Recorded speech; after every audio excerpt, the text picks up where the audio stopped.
Come on, let's learn words in Spanish.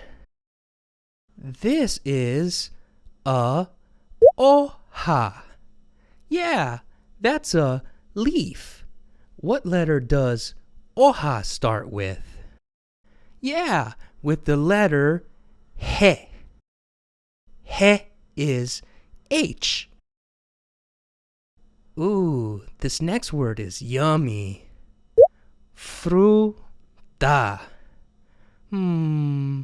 That means fruit. Do you know what letter fruta starts with? Yeah, la letra F. The letter F.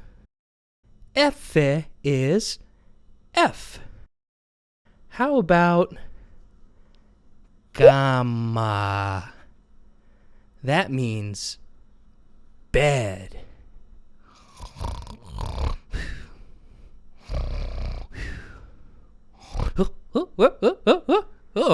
Do you know what letter cama starts with?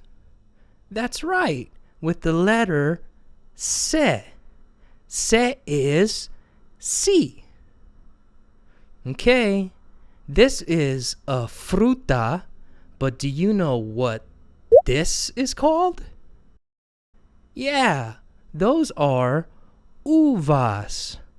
I love grapes. Do you know what letter uva starts with? Yeah, that's right, with the letter U. U is you in Spanish. Good job, guys. Bye.